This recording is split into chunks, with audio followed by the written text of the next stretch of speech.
Okay, JP is probably one of the craziest guys in Germany concerning cars.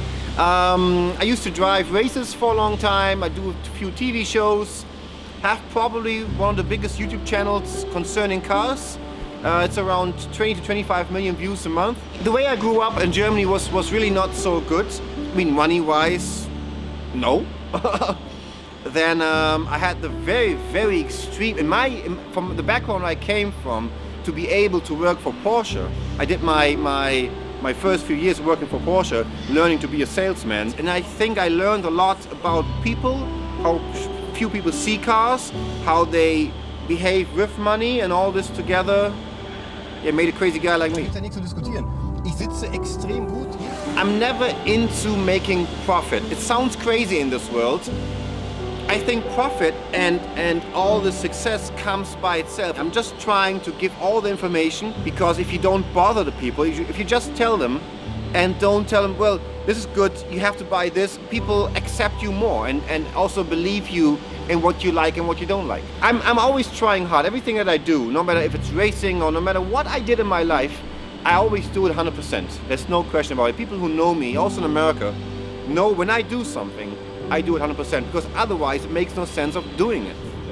Okay, perfect.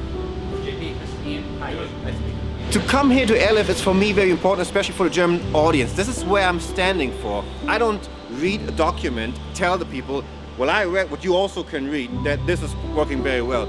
I always have to show and be there and touch it and drive it and talk to the people who develop it to show my audience if it's good or not good.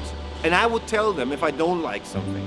So it's very important for me to travel around the world to really see where it's coming from. And I'm a racing car driver, so you always think about it, yeah, cool, but it can't handle. And now I've learned it does handle. It really does, and I really mean it. And yeah, that's why I'm here. And this was for me a feeling when I'm driving 200 Ks on the Autobahn.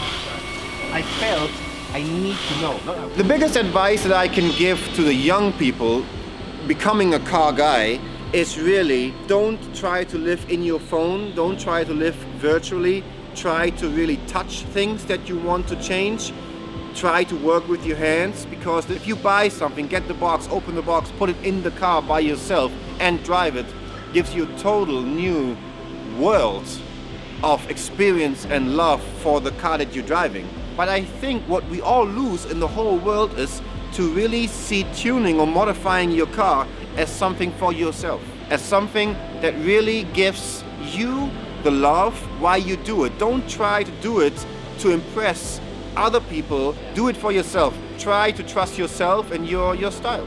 Because at the end of the day, nobody needs an air ride, nobody needs wheels, nobody needs a loud exhaust, nobody needs it. It is about fun. And I'm really trying very hard to give that back to the people. Don't be so hateful, don't be so stressful, don't give yourself so much stress. Just really enjoy what's possible for you. Yeah. Yeah? I learned a lot because there's no real air ride culture in Germany, and what you guys doing here is pretty impressive. Thank you very much for having me.